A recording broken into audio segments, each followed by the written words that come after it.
This morning, our spotlight is on the cruise ship homicide of 18-year-old Anna Kepner and what happened after she was discovered dead in her cabin, stuffed underneath her bed.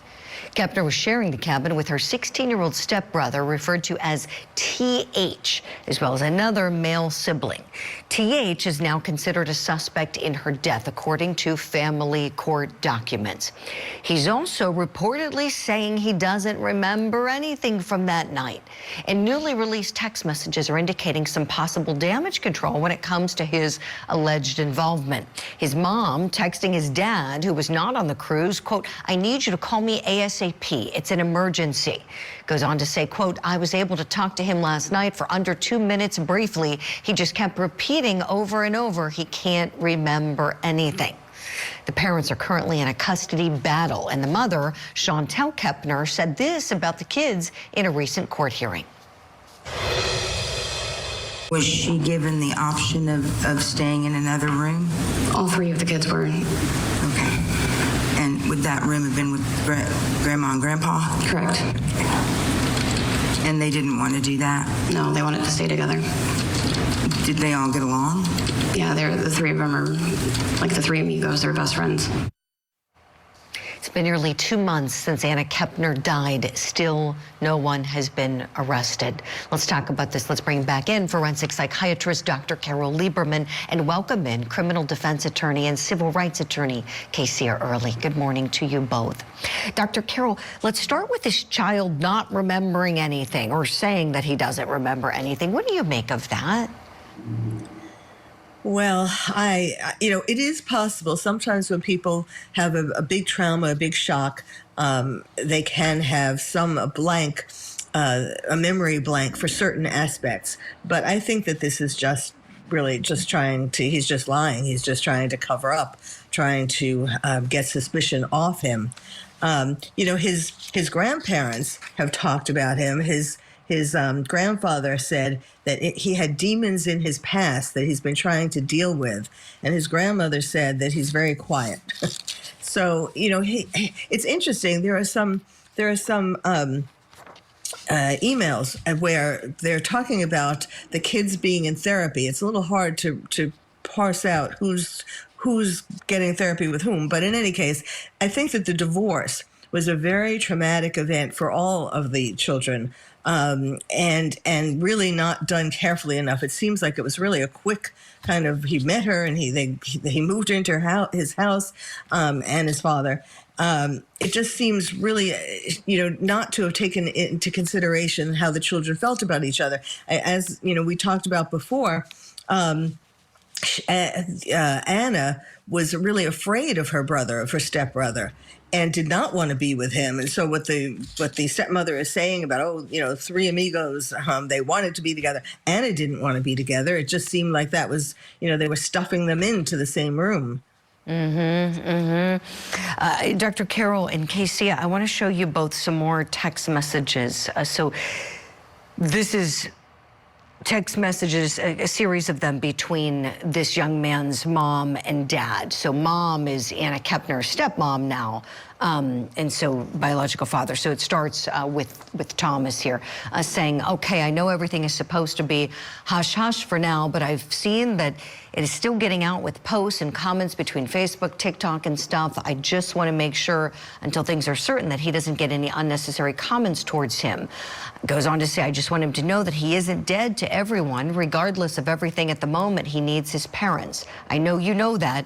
I just would like to have a chance to talk to him as soon as possible." And Chantel responds, "We told him that yesterday before they took him. We told him no matter what, you and us are with him. He isn't alone." Okay, Kesia, talk to me here as a parent and as an attorney. This is a tough one going on here with these parents and how they're dealing with a 16-year-old child who may have committed a homicide. Absolutely, and I agree with my colleague, Julie. Stepmom is definitely doing damage control. I literally just got off of a 7-day cruise aboard Carnival Celebration, and I previously sailed Carnival Horizon. Carnival has a policy. As a mother of 4, my oldest son is 20 years old.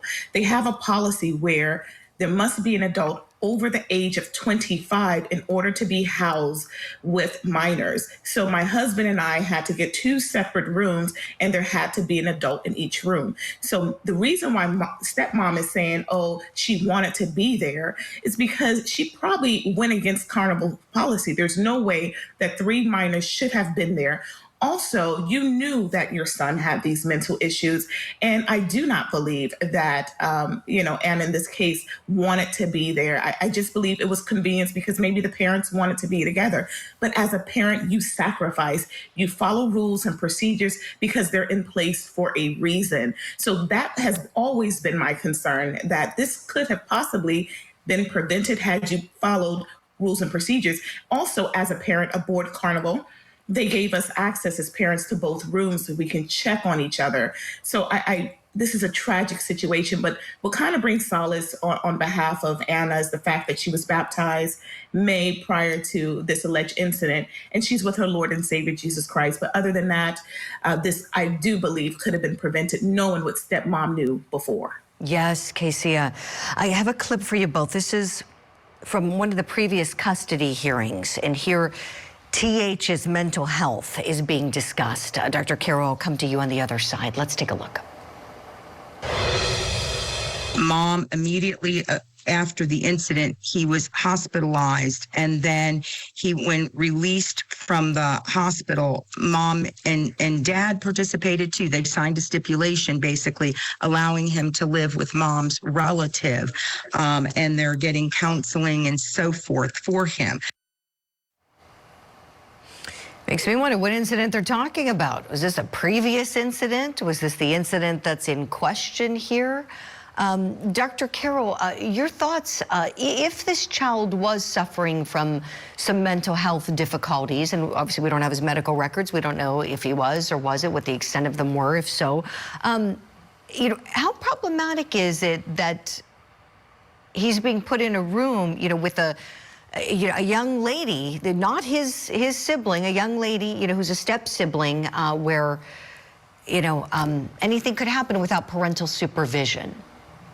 Right, especially when we know the ex-boyfriend of Anna has said and has tried to tell the family that when he was on FaceTime with her, that he saw this stepbrother get on top, and Anna was in bed. He saw the stepbrother get on top of her, and he tried to warn her family. Clearly these texts or emails show that the family, or at least the stepmother, is more concerned with protecting her son than she is with Anna. And it is a little disturbing that Anna's father hasn't been more, active in terms of not being willing to protect the stepbrother. I mean, we don't know all the details that go on behind the scenes, but it just seems like remember that the stepmother said that she asked a travel agent when she was deciding like who to put in what room. She asked a travel agent. And obviously, she should have asked a therapist. Like it's